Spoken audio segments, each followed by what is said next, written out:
Chapter 5. I could hardly sleep last night, and when we woke up and dressed in our best dresses, I could hardly breathe. Shirley said it was excitement, but I knew it was something quite different. I was totally quaking inside because I knew what I had to do if I was ever going to be a perfect princess. My dress was gorgeous. It rustled beautifully as I slipped and over my head. And when I danced round the skirts swirled and swished. We took turns in helping each other with our hair and our tiaras. And then it was the time to go across to Fairy G's study, and we were just in time to see Princess Perfecta and Princess Florine coming out. I'm sure I deserve more tiara points than you, Perfecta was saying angrily. I've only got one more points than you, Florine said. I only had... Perfecta suddenly noticed us listening, and she absolutely glared.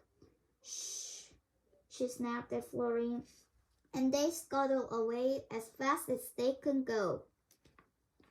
We were all feeling really nervous as we knocked on Fairy G's door, especially me. And then the door opened and Fairy G called, "Come in." Fairy G looked wonderful. She doesn't usually dress up, but she was wearing an amazing flowery dress covered in sparkly gold roses, and a long green velvet cloak embossed with silver butterflies, and their wings were actually fluttering. You could tell at once that she was a really important fairy godmother.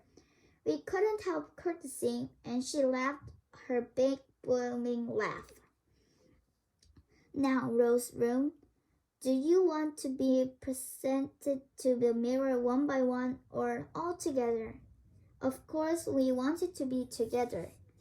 Fairy G laughed again and waved her wand, and all of a sudden the shelves full of pots and herbs and potions vanished. Instead, we could see an enormous mirror with a strange twisting dark wood frame, and we could see our reflection standing in a row and holding hands. Are you ready? Fairy G asked. I gulped.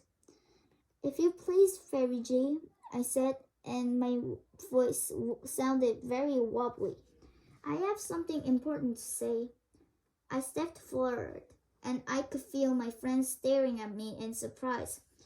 You see, I got 10 tiara points that aren't really mine, and I feel skating the staircase as if walking on air.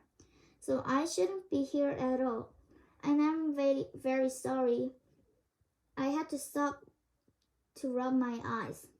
Dad, I didn't say anything before, but I did so want to wear my dress, even if it was only for the morning. And now I'll go back to the Rose Room and... Stop! I couldn't believe it. Fairy G was actually smiling at me.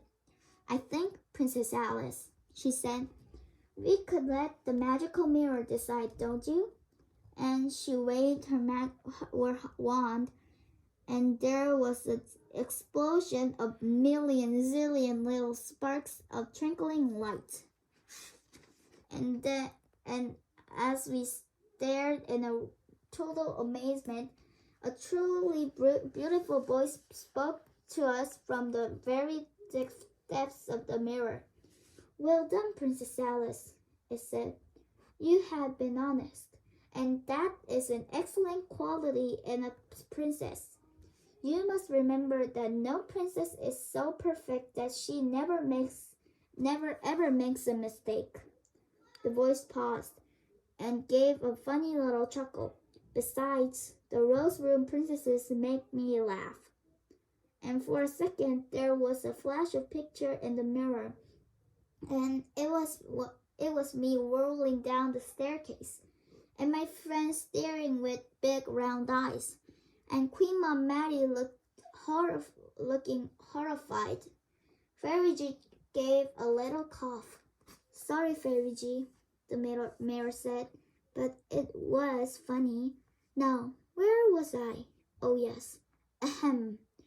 I have much pleasure in awarding that the princesses Alice, Katie, Emily, Charlotte, Daisy, and Sophia 300 Tiara points to share between them, and you may all go to the garden party.